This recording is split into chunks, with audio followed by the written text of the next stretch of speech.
মেয়েরা মা হিসেবে কেমন জানেন? জানি না। মেয়েরা মা হিসেবে হচ্ছে নেয়ামত, ठीक है। বোন হিসেবে হচ্ছে রহমত, আর স্ত্রী হিসেবে হচ্ছে কেয়ামত। আপনারা কমেন্টে জানিয়ে যান কথাটি কি ঠিক কিনা বন্ধুরা। বউ নিয়ে কবিতা। আতা গাছে তোতা পাখি, ডালিম গাছে মৌ, রাতের বেলায় উঠে দেখি পাশে নাই বউ। এত রাতে কোথায় গেল, কোথায় তাকে পাই? তারপরে মনে পড়ল আমি তো বিয়েই করি নাই। একটা সময় ছিল মানুষ ঘুমাইলে শরীর শান্তি পেত, কিন্তু বর্তমানে মানুষ ঘুমাইলে মোবাইল শান্তি পায়। এটাই হচ্ছে বর্তমানের অবস্থা। এই যে নারী, নারী শব্দটা শুরু না দিয়ে তাহলে পুরুষ মানুষ কিভাবে আশা করে যে নারীরা পুরুষের কথা শুনবে? এজন্যই তো নারীরা বলে আমি জানি না, আমি পারবো না, আমি বলবো না, কিছু না, পারি না। এটাই হচ্ছে নারী। মেয়েদের বিবরণ: জিলাফির মতো সোজা, মরিচের মতো মিষ্টি, মশার মতো ভদ্র, বানরের মতো শান্ত, ইলিশের মতো কাঁটাহীন, ইবলিশের মতো সাধু, অ্যাসিডের মতো নিরাপদ। আর এটাই হচ্ছে মেয়েদের বিবরণ। পৃথিবীতে 4টা কাজ খুবই অসম্ভব। ठीक है। 1 নাম্বার, পিঁপড়ার ঠোঁটে লিপস্টিক দেওয়া। 2 নাম্বার, হাতিকে কোলে নেওয়া। 3 নাম্বার, মশাকে শাড়ি পরানো। 4 নাম্বার, মেয়েদেরকে কোনো কিছু বোঝানো। এই 4টি কাজ পৃথিবীতে খুবই অসম্ভব। স্বামীর নাম সরাসরি না বলে ইঙ্গিতে বোঝাতে হবে। ठीक है। দেখি কারটা বেশি সুন্দর এবং হাস্যকর হয়। একজন বলল, চুলার ছাই, গাছের ফুল, ছাই ফুল। আপনারা আপনাদের হাস্যকর স্বামীর নাম কমেন্টে জানিয়ে যান। 3 প্রকার মানুষের সাথে জিতা একেবারে অসম্ভব। 1 নাম্বার হচ্ছে নিজের বউয়ের সাথে, 2 নাম্বার হচ্ছে নিজের ওই বউয়ের সাথেই, 3 নাম্বার হচ্ছে নিজের ওয়াইফের সাথে। আচ্ছা গাইস, পৃথিবীতে স্ত্রী রোগ বিশেষজ্ঞ ঠিক আছে, আছে।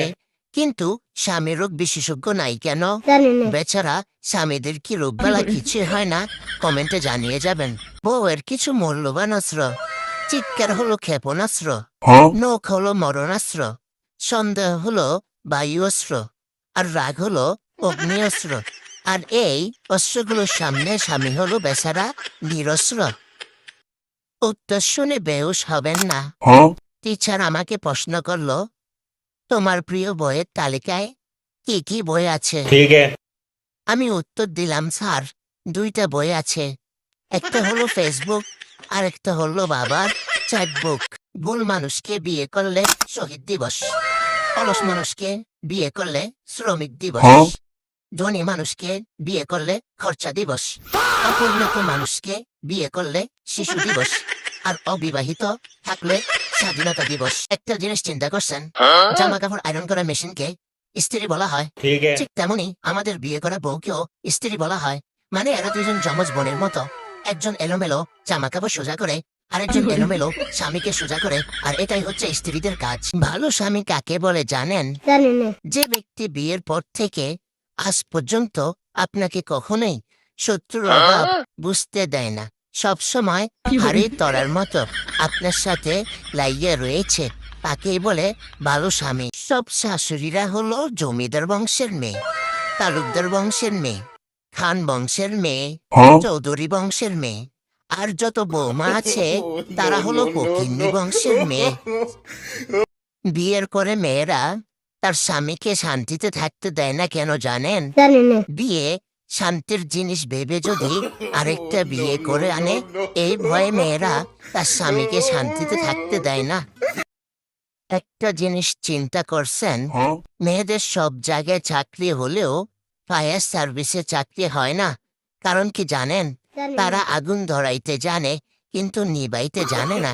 এজন্য মেয়েদের ফায়ার সার্ভিসে চাকরি হয় না, কারণ যদি তারা আগুন ধরার জায়গায় আরো ধরিয়ে দেয়। একজন কবি বলেছেন, ছেলে ছেলে ঝগড়া হলে বের হয় রক্ত, আর মেয়ে মেয়ে ঝগড়া হলে বের হয় সব গোপন তথ্য। একজন কবি বলেছেন, ছেলে ছেলে ঝগড়া হলে বের হয় রক্ত, আর মেয়ে মেয়ে ঝগড়া হলে বের হয় সব গোপন তথ্য। ভালোবাসা কোন কোম্পানির?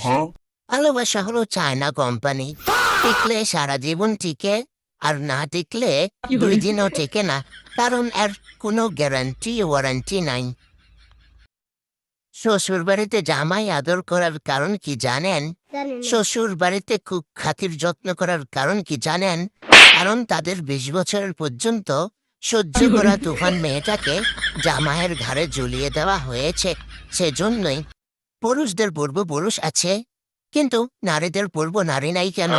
কারণ নারীদের কোনো পূর্ব থাকতে পারে না, কারণ নারীরা সবসময় তো অপূর্ব।